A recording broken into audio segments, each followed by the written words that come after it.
नमस्कार प्यारे साथियों। आज हमारा संपूर्ण देश भारत रत्न बोधिसत्व परम पूजनीय डॉक्टर बाबा साहब भीमराव अंबेडकर जी की 134वीं जयंती मना रहा है। प्यारे साथियों, सर्वप्रथम मैं अपनी पावन भूमि वीर भूमि ग्राम शहीद जगदीश प्रसाद यादव पचपहरा जनपद महोबा को नमन करता हूं और यहाँ अंबेडकर पार्क ग्राम पचपहरा में उपस्थित समस्त ग्रामवासियों का अंतरात्मा से हार्दिक स्वागत एवं अभिनंदन करता हूं और समस्त देशवासियों से हमारा विनम्र निवेदन है कि भले ही आधी रोटी खाएं लेकिन अपने बच्चों को सही शिक्षा प्रदान करें, क्योंकि शिक्षा ही एकमात्र जरिया है जिसके माध्यम से हम अपने देश में अमन चैन एवं शांति का माहौल कायम कर सकते हैं। और जिस देश में अमन चैन एवं शांति एवं खुशहाल वातावरण तथा पूर्ण अनुशासन होगा साथियों, वही राष्ट्र अत्यधिक उन्नति करेगा। इसी क्रम में आज हमारे मुख्य अतिथि श्री जेके शिवहरे जी हमारे बीच उपस्थित हैं। हम उनसे विनम्र निवेदन करते हैं कि वे आएं और अपने विचार प्रकट करें। धन्यवाद ब्रजेंद्र जी। आज बाबा साहब की जन्म दिवस पर जो सभी लोग आए हैं और हर्षोल्लास के साथ जन्म दिवस पूरे देश में ही नहीं बल्कि इनके जन्म दिवस पर पूरे विश्व में हर्षोल्लास है, क्योंकि बाबा साहब ऐसी शख्सियत थे जिन्होंने इस देश को भी प्रकाशित नहीं किया, बल्कि जितने भी विश्व में देश हैं हर जगह इन्होंने अपनी एक छाप छोड़ी है। बाबा साहब ऐसे शख्सियत थे कि उस समय जब कितनी क्रूतियां थीं, तब इन्होंने कोई बहाने की ढाल नहीं पकड़ी, बल्कि इन्होंने कहा यदि मेरे अंदर आत्मविश्वास है तो मैं ऐसी शिक्षा की स्टडी करूंगा कि अपने ज्ञान का लोहा सबसे मनवा सकूंगा। और वास्तव में बाबा साहब ने एकचित होकर के जो भी सुविधाएं जहां से प्रोवाइड हुई उनको लेकर के लगभग 32 डिग्रियों की प्राप्ति की थी। और उस शिक्षा के बदौलत आज बाबा साहब को पूरा विश्व नतमस्तक करता है और नतमस्तक है। कभी कभी हमने देखा है कि अपने देश के बच्चों में कि छोटी छोटी सी मानसिकताएं भ्रांतियां उत्पन्न हो जाती हैं कि मैं एक गरीब परिवार से हूँ, मैं एक पिछड़े इलाके से हूँ, तो मैं ऐसा नहीं कर सकता हूँ, मैं उच्च क्वालिटी की शिक्षा गेन नहीं कर सकता हूँ। तो यदि आप वास्तव में बाबा साहब के सच्चे अनुयायी हैं तो जरा कुछ देर के लिए विचार करिएगा कि आज तो तुम्हें इतनी बड़ी शक्ति, संविधान जैसी शक्ति बाबा साहब दे गए हैं, जिसके आधार पर तुम जगह जगह पर अपनी बात रख सकते हो, अपनी बात कह सकते हो, और किसी भी जॉब में जाने के लिए, किसी भी स्थान में बैठने के लिए तुम्हें वो अधिकार दे चुके हैं। जबकि एक समय कितनी क्रूतियों से देश लड़ रहा था, जिस समय की बाबा साहब की कई घटनाएं आपको याद हैं कि खुद पानी नहीं पी सकते थे, किसी घड़े को छू नहीं सकते थे, बच्चों में बैठ नहीं सकते थे। इसके बावजूद भी उन्होंने लगातार अध्ययन किया और अपने आत्मविश्वास को आगे बढ़ाया और शिक्षा को ग्रहण किया। और मैं वास्तव में बता दूं, कई लोग इस इडियम के रूप में कहते हैं कि शिक्षा वह शेरनी का दूध है जो पिएगा वो दहाड़ेगा। और इसीलिए मैं सभी ग्रामवासियों को ये कहना चाहता हूं कि आप जो आपके खर्चे हैं, दैनिक जीवन में जो भी खर्चे हैं, उनमें सब पर कंट्रोल कर सकते हैं। लेकिन यदि आपके बच्चे को शिक्षा की कहीं जरूरत है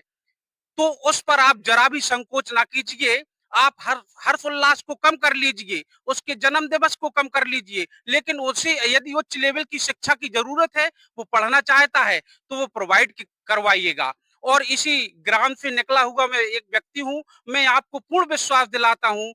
इस गांव के ही नहीं बल्कि मेरे जिले में जितने मेरे इंस्टीट्यूट में बच्चे आते हैं, अगर किसी बच्चे ने बता दिया होगा और उसका गार्जियंस मुझसे मिलता है कि मैं बच्चे को शिक्षा तो दिलाना चाहता हूं लेकिन मेरी आर्थिक समस्या है, तो मैं अपनी फीस के साथ साथ मेरे जितने मित्र टीचर हैं उनसे रिक्वेस्ट करके निश्चित कुछ ना कुछ उसमें परसेंटेज छूट दिलाता हूं। और कई बच्चों की मैंने ये प्रमाण के साथ कहता हूं मैं इस बात को, कई बच्चों की मैंने 100% फीस माफ की है, उसमें से कुछ बच्चे अच्छे पद पर आज भी ज्वाइन है।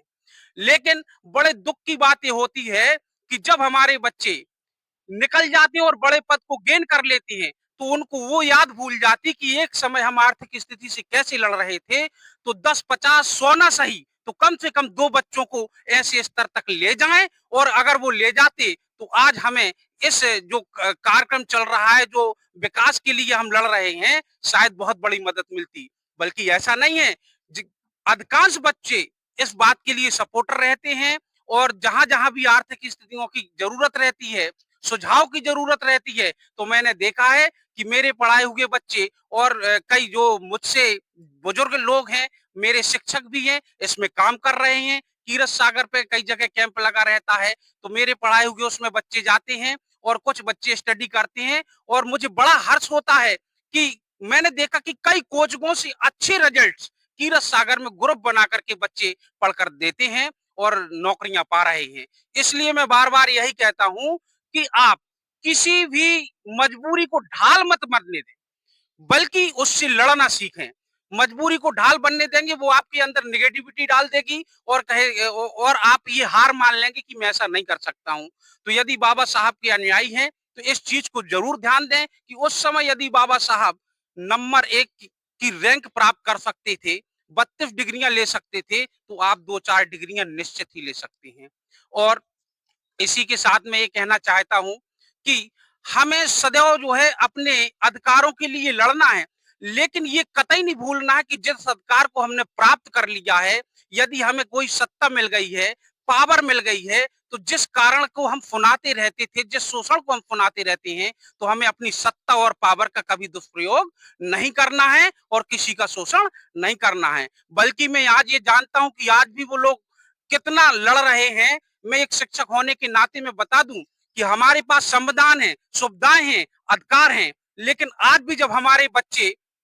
बाहर पढ़ने जाते हैं और कमरे पूछते हैं किराए के लिए, रहने के लिए पूछते हैं, तो आज भी लोग उनसे उनकी जातियां जरूर पूछते हैं, और इसका सम्मान और इसका अपमान उन्हें भोगना पड़ता है। कई बार तो ऐसा होता है कि स्टूडेंटों को केवल जाति के कारण केवल जात के कारण अच्छे माहौलों के रूम नहीं मिल पाते हैं, अच्छी जगह स्थान नहीं मिल पाते हैं, अच्छी जगह बैठने के लिए स्थान नहीं मिल पाते हैं। आज भी ये आडंबर है जिसका मैं बड़ा विरोध करता हूं, पुरजोर विरोध करता हूं कि हम लोग कहने के लिए तो सब एकता है, सब सनातनी है, सब हिंदू हैं, लेकिन जब हमें प्लाट लेना होता है तो अगल बगल हम ये जरूर पूछ लेते हैं कि कोई एससी तो नहीं रह रहा है, कोई ओबीसी तो नहीं रह रहा है, इस टाइप का कोई तो नहीं रह रहा है। और अगर हम प्लाट ले भी लेते हैं, तब ये जरूर प्लाटर से कहते हैं कि हमारे अगल बगल में उच्च क्वालिटी की जातियों के व्यक्तियों को ही प्लाट देना है। इसका मैं पुरजोर विरोध करता हूं, करता रहूंगा और सदैव से करता रहा हूं। अगर हम सभी सनातनी हैं,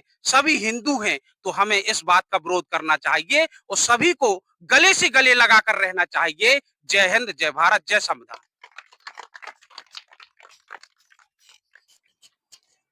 हाँ, इसी क्रम में हमारे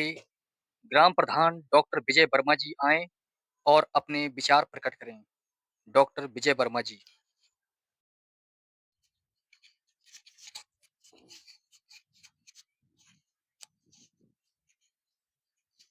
भारत रत्न डॉक्टर बी.आर. अम्बेडकर जी की 134वीं जयंती के उपलक्ष्य में ग्राम पंचायत पचपेरा में अम्बेडकर समाधि स्थल पर सभी ग्रामवासियों को आए हुए सभी को बहुत बहुत धन्यवाद, शुभकामनाएं।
सब बच्चा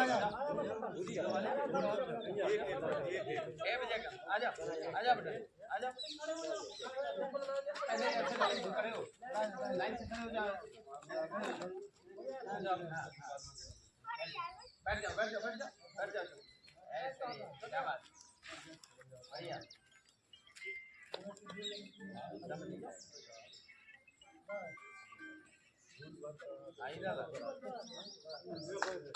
आजा सदी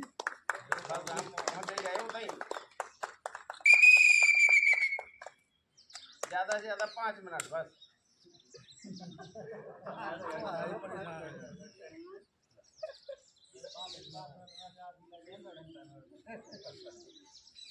कार्यक्रम चल रहा है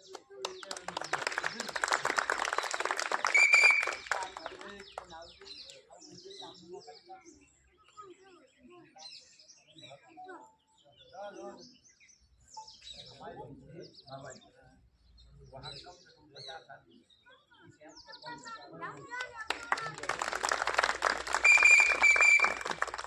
बाबा साहेब जब तक सूरज चांद रहेगा जब तक सूरज चांद रहेगा बाबा साहेब जय भीम जय भारत।